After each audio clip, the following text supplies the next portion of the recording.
Tagging ফ্রেমিংয়ের বিপরীতে সহাবস্থানের রাজনীতির পক্ষেই সমর্থন দিতেই ব্যালটে জবাব দিয়েছে শিক্ষার্থীরা।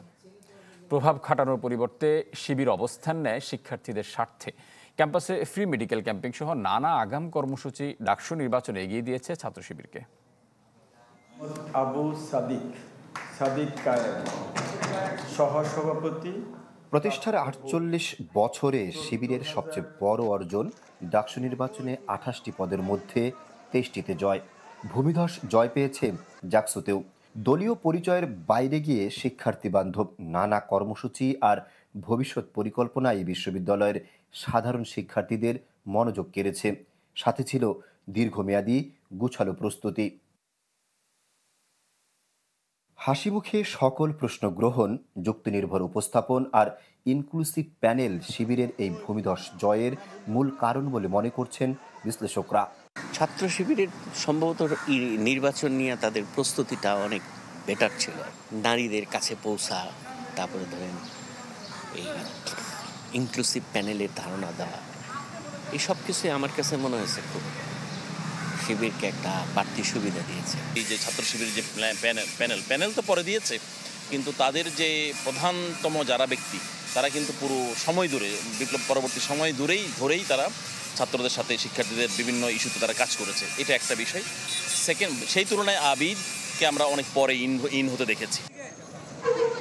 ট্যাগিং ও ফ্রেমিংয়ে আবদ্ধ না হয়ে বরং জুলাই বিপ্লব, ভারত বিরোধী অবস্থান, তরুণ প্রজন্মের আকাঙ্ক্ষা ও মনোভাব বুঝে কাজ করা এবং আকর্ষণীয় ইশতেহারই আশ্বস্ত করেছে শিক্ষার্থীদের। নিরাপদ ক্যাম্পাসের প্রতিশ্রুতি নারী শিক্ষার্থীদেরও দিয়েছে আস্থা।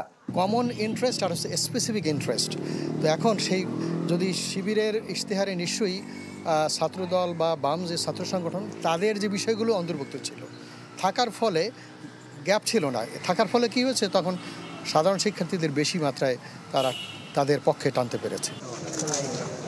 তফসিল ঘোষণার পর থেকেই শিবিরের কর্মপরিকল্পনা ছিল সুনির্দিষ্ট। অন্যদিকে বাকি ছাত্র সংগঠনগুলো ছিল সমালোচনায় ব্যস্ত। ছাত্রদলের ক্ষেত্রে দাতব্য কাজ থাকলেও প্রচার বিমুখতা টেনে ধরেছে তাদের অগ্রযাত্রা।